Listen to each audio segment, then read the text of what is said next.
सीधे वरुण सिन्हा का एक बार फिर से रुख करते हुए, आपने देखा हमलावर किस खतरनाक इरादे के साथ वहां पर पहुंचे हुए थे। उनका इरादा आफ्ताब को टुकड़े टुकड़े करना था। वो इस बात से नाराज हैं कि उसने हमारी बहन बेटी को टुकड़ों में काटा, तो फिर इसको भी वही अंजाम भुगतना होगा। लेकिन एक बार फिर से इस देश को और देश के लोगों को, इन जैसे लोगों को भी न्यायतंत्र पर भरोसा रखना होगा। और इस तरह से हथियार खुलेआम लहरा कर अगर आप किसी का कत्ल करने के लिए निकलेंगे तो आप भी जिस तरह से गिरफ्त में है इस वक्त, पुलिस आपके खिलाफ भी कड़ी कार्रवाई करेगी। एक बार फिर से वरुण सिन्हा का रुख करते हुए, वरुण, जो गाड़ी दिखाई दे रही है जिसका जिक्र आप बार बार अपनी रिपोर्ट में कर रहे थे, उसी में हथियार लेकर आए थे? 2 तलवार, इसके अलावा और कौन कौन से हथियार थे? लाठी डंडे लेकर पहुंचे हुए थे क्या? कुछ और भी हथियार थे जिसको लेकर ये लोग पहुंचे हुए थे? पुलिस की ओर से क्या जानकारी दी गई है?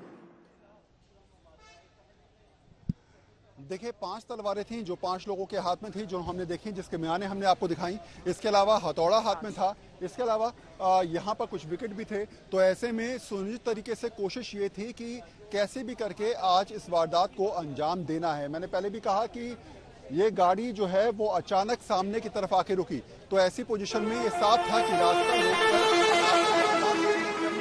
रास्ता रोककर आपको जो सोचकर आप आए हैं उसको अंजाम देना है। और शायद यही वजह है कि जब ये गाड़ी वहां पर रुकी तो ऐसे में गाड़ी को रोकने का पैटर्न ये था कि गाड़ी न आफ्ताब की गाड़ी ना मुड़ पाए और वो सीधे स्ट्रेट में खड़ी हो जाए। और शायद यही वजह थी कि उस समय जब ये गाड़ी सामने की तरफ रुकी तो पुलिस के पास आगे निकलने का रास्ता भी नहीं था। पुलिस ने गाड़ी को बैक किया और उसके बाद साइड की तरफ से पुलिस को गाड़ी को दौड़ाना पड़ा। तो ये स्थिति समझाती है कि किस तरीके से ये लोग बाकायदा प्लान करके आए थे। एक और बात जहां तक इंफॉर्मेशन के जरिए निकल के आ रही है कि ये लोग 5 लोग थे जो इस गाड़ी में सवार थे। 5 के हाथ में तलवार थी और साथ में एक व्यक्ति जो था उसके हाथ में विकेट था। कुछ लोग आगे थे, इसकी संभावना को व्यक्त किया जा रहा है, लेकिन बहुत हद तक इंफॉर्मेशन नहीं है अभी आ पाई है। लेकिन हाँ, ये जरूर है कि थोड़ी देर में पुलिस की तरफ से क्लियर हो जाएगा कि कितने लोग आए थे, किस तरीके से इन्होंने प्लानिंग करी थी, कितनी देर तक यहाँ पर इंतजार करे थे। एक और इम्पोर्टेंट बात है चित्रा कि अब क्योंकि यहाँ पर लोगों से बात की जा रही है तो लोग कह रहे हैं कि मारुति जैन जो है वो करीब 3 घंटे से जो है वो सामने की तरफ खड़ी हुई थी। हालांकि किसी की नजर नहीं गई थी, लोग अंदर बैठे हुए थे, लेकिन अभी बहुत सारी बातें ऐसी हैं जो क्लियर हो पाएंगी कि आखिर ये लोग कितनी देर तक वेट कर रहे थे। लेकिन मैंने पहले भी कहा कि आफ्ताब के निकलने के टाइमिंग और जैसे ही आफ्ताब निकला उसके बाद इन्होंने हमला जैसे किया, ऐसा लग रहा है कि इंफॉर्मेशन के आधार पर ये लोग प्लानिंग करके आए थे और इस वारदात को अंजाम देने के लिए सुनियोजित तरीके से इन्होंने बाकायदा प्लानिंग की थी कि अगर आज आफ्ताब इनके हत्थे चढ़ जाता तो निश्चित तौर पे एक बड़ी वारदात को ये लोग अंजाम दे देते। लेकिन जिस तरीके से पुलिस ने मुस्तैदी दिखाई, जिस तरीके से पुलिस ने यहाँ से गाड़ी को दौड़ाया, पुलिस ने उस रास्ते पर गाड़ी को दौड़ाया जहाँ पर बाकायदा जाम था। और आप सोचिए कि 10 से 15 मिनट लग जाते हैं रोहिणी में उस ट्रैफिक को पार करने में। रोजाना करीब 4 दिन से आफ्ताब यहाँ पर आ रहा है, 4था दिन था आज, और उस रास्ते को क्रॉस करने में 10 से 15 मिनट पुलिस को रोज लगते हैं। तो ऐसी पोजीशन में जब ये लोग लगातार तलवार लेके दौड़ रहे थे, पुलिस और खासकर जो ट्रैफिक था उसने अपने आप साइड दिया और मात्र 2 मिनट के अंदर पुलिस ने अपनी गाड़ी को दौड़ाया और आफ्ताब को वहां से निकालकर ले गए। जी चित्रा। ये सारे लोग गुड़गांव के रहने वाले बताए जा रहे हैं। देखिए, जिस तरीके से बाइट में हमने उनसे पूछा तो उन्होंने कहा कि हम सब की सब गुड़गांव से आए हैं।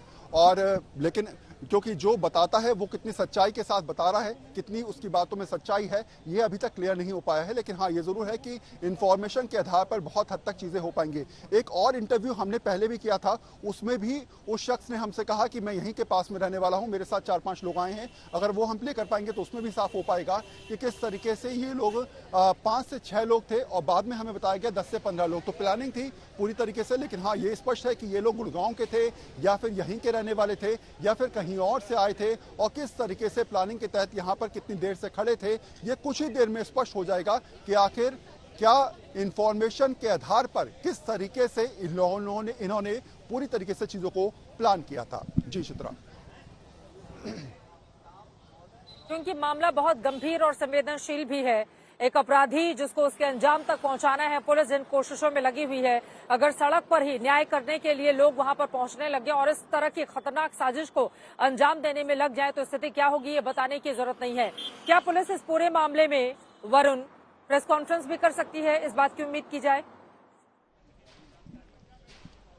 देखिए, हो सकता है कि इस पूरे मामले में पुलिस जरूर जानकारी देगी और ये सवाल बताने वाला है कि आखिर आफताब की सुरक्षा में सेंध कहां लगी, किस तरीके से जो है वो हमलावर कौन थे, कहां से आए थे। तो ये जानकारी जरूर पुलिस की तरफ से शेयर की जाएगी प्रेस कॉन्फ्रेंस के माध्यम से या फिर प्रेस रिलीज के माध्यम से। लेकिन एक बार फिर से मैं आपको उस गाड़ी के बारे में दिखा देता हूँ। वो गाड़ी अगर आप यूजर्स के माध्यम से देख पाएं तो आप समझ पाएंगे किस तरीके से यहाँ पर जो है वो बाकायदा ये लोग 5 लोग थे जो आए थे। मेरे कैमरा सहयोगी से कहूंगा थोड़ा सा अगर आगे आके वो दिखा पाए विजुअल्स तो बहुत हद तक चीजें क्लियर हो पाएंगी।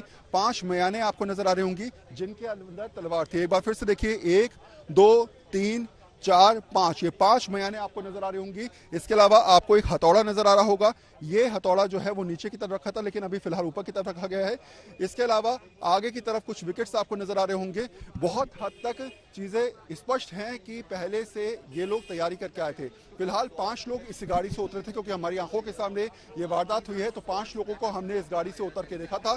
ये जो दरवाजा है, सबसे पहले इसी दरवाजे को खोलकर एक शख्स उतरा और उसने आफताब की तरफ तलवार लहराई और उसने गाड़ी पर हमला किया। तो ऐसी परिस्थिति में ये 5 लोग इस गाड़ी में जरूर सवार होकर आए थे, लेकिन बाकी लोग क्या इनके हिस्से में थे, क्या और लोग भी इनके साथ थे, क्या और लोग भी इस सुनियोजित प्लानिंग में आए थे, ये तमाम ऐसी चीजें हैं जो अभी थोड़ी देर में सवाल के जवाब मिलते हुए नजर आएंगे। लेकिन हाँ, आपने सही कहा कि प्रेस कॉन्फ्रेंस या प्रेस रिलीज या फिर इंफॉर्मेशन के आधार पर पुलिस जरूर बताएगी कि आखिर ये लोग कहां से थे और क्यों यहां पर ये पहुंचे थे।